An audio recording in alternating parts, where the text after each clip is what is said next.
শেখ হাসিনার পতনের পর নানা রকম তথ্য প্রকাশ হচ্ছে, সেগুলো আপনাদের সামনে আনছি। ঘটনা হলো, হাসি লাগে, যে সমস্ত গণমাধ্যম আগে শেখ হাসিনার শাসন দীর্ঘায়িত করার জন্য দালালি করত, চাটুকারিতা করত, এখন তারাই আবার খুঁজে খুঁজে এই সমস্ত বের করে তারা সাধু সাজার চেষ্টা করছে বা রূপ বদলের চেষ্টা করছে। ঠিক আছে, করুক, আমি এই ব্যাপারে বিভ্রান্ত হই না, কারণ এদের চেহারা চেনা হয়ে গেছে। আবার ইউনূস সরকারের পতন ঘটুক, অথবা সামনে যে বিএনপি সরকার আসুক, তারা বেকায়দায় পড়ুক, আবার তখন ওরা আবার আগের চেহারায় আসবে। এটাও দর্শক কালের কণ্ঠ।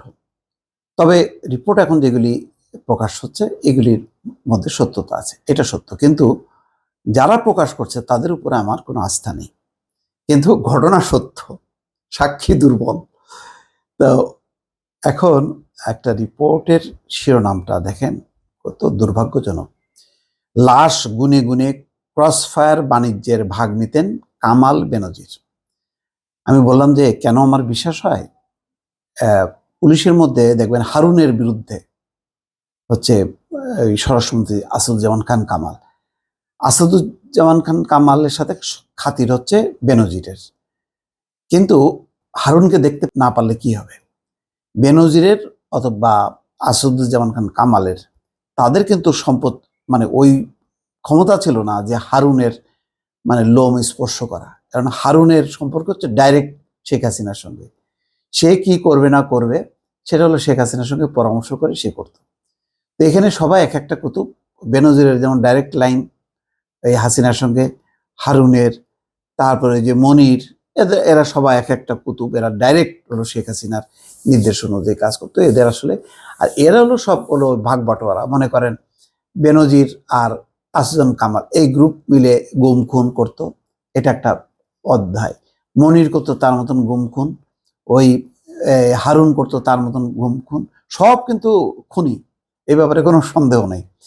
তো এখন যে খবরটা বের করছে কালের কণ্ঠ, যে বলা হচ্ছে ক্ষমতার অপব্যবহার করে দুর্নীতির মাধ্যমে হাজার কোটি টাকার সম্পদের তথ্য প্রকাশ্যে এসেছে পুলিশের সাবেক আইজিপি বেনজির আহমেদ ও তার পরিবারের। সম্পদ অর্জনের পাশাপাশি বেনজিরের নানা অপকর্ম ধীরে ধীরে প্রকাশ পাচ্ছে। এবার সেনাবাহিনীর অবসরপ্রাপ্ত সিনা হত্যাকে ঘিরে আরেকটি চাঞ্চল্যকর তথ্য এসছে।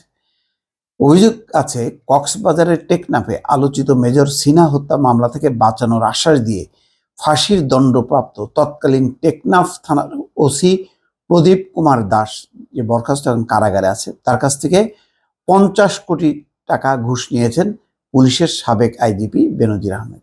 চিন্তা করেন, তার হচ্ছে নিশ্চিত ফাঁসি মেজর সিনা হত্যার দায়, একদম ডাইরেক্ট যার ইনভলভমেন্ট, তাকেও বাঁচানোর আশ্বাস দিয়ে 50 কোটি টাকা ঘুষ নিয়েছে। সিনা হত্যার পর একজন পুলিশ সুপারের মাধ্যমে এই টাকা দেন ওসি প্রদীপ। এ বিষয়ে অবগত আছেন এমন একজন পুলিশ কর্মকর্তাও, একাধিক সূত্র বলছে। নাম প্রকাশ না করার শর্তে একজন পুলিশ কর্মকর্তা বলছেন, সিনা হত্যার পর বেনজির স্যার এক ধমকে ওসি প্রদীপ কুমার দাসের কাছ থেকে 50 কোটি টাকা ঘুষ নিয়েছিলেন। প্রদীপের ঘনিষ্ঠ একজন সুপারের মাধ্যমে এই টাকা দেন প্রদীপ। একইভাবে সাবেক স্বরাষ্ট্রমন্ত্রী আসাদুজ্জামান কামাল স্যারকেও মোটা অঙ্কের টাকা দিয়েছেন, মানে তাকেও মোটা অঙ্কের টাকা দিয়েছেন প্রদীপকে বাঁচানোর কথা বলে। তিনি বলেন, সিনা হত্যার পর নিজেদের মোবাইল এড়িয়ে বিশেষ ব্যবস্থায় বেনজির স্যার ওসি প্রদীপের সঙ্গে কথা বলেন।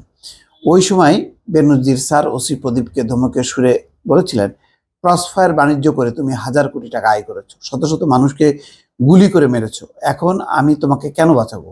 আমি তো আগেও কয়েকবার তোমাকে বাঁচিয়েছি। পরে প্রদীপ হত্যার মামলা থেকে বাঁচানোর আশ্বাস দিয়ে 100 কোটি টাকা দাবি করেন বেনজির। এমনকি ক্রসফায়ারে নিহতদের লাশ গুনে গুনে টাকা দিতে হবে বলে ধমক দেন। পরবর্তী সময় একজন পুলিশ সুপারের মাধ্যমে 50 কোটি টাকা বেনজিরকে দেন প্রদীপ।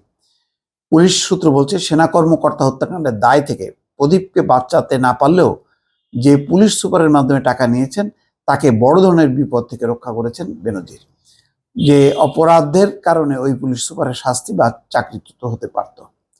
তা এই হচ্ছে, তার মানে দেখেন, অভিযোগ আছে যে টেকনাফ ক্রসফায়ার বাণিজ্য ও অস্ত্রের মুখে চিহ্নিত মাদক কারবারিদের তুলে নিয়ে বা ক্রসফায়ারের হুমকি দিয়ে শত শত কোটি টাকা আদায় করেছেন ওসি প্রদীপ।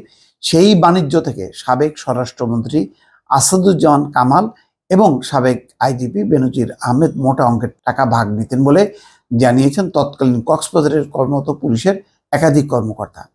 প্রদীপ কুমার দাস টেকনাফের ওসি থাকাকালীন পুলিশের সঙ্গে ক্রসফায়ারে বন্দুকযুদ্ধে 145 জন মানুষ ক্রসফায়ারে নিহত হয়। চিন্তা করেন, 145 জন। তাদের কাছ থেকে টাকাও নিছে, তাদেরকে মেরেও ফেলছে, আবার অনেকে মোটা অঙ্কের টাকা দিয়ে বেঁচেও গেছে। বেশিরভাগ ক্রসফায়ারে বাণিজ্য হওয়ার অভিযোগ রয়েছে বেশিরভাগ ক্ষেত্রে। 2020 সালের 31 জুলাই রাতে টেকনাফ মেরিন ড্রাইভে মেজর সিনাকে হত্যা করা হয়। দর্শক বুঝতে পারছেন? তাহলে এদের এই যে বলা হয় না মাফিয়া, এরা হচ্ছে একটা গ্যাং, একটা সিন্ডিকেটের মাধ্যমে এই ক্রসফায়ার বাণিজ্য করছে। এই আসাদুজ্জামান কামাল, তারপরে এই বেনজির, এরা। আর এখন বেনজির চলে গেছে ইউরোপের কোন দেশে, তাকেও সুন্দর মতন করে পার করে দিচ্ছে শেখ হাসিনার সময়। আর ওই আসাদুজ্জামান কামাল দেখেন এখন দাড়ি রেখে হুজুর সেজে সে পার্কে পার্কে ঘুরে বেড়াচ্ছে কলকাতায়। এদেরকে কি করা উচিত চিন্তা করেন। দর্শক ভালো থাকবেন, আল্লাহ হাফেজ।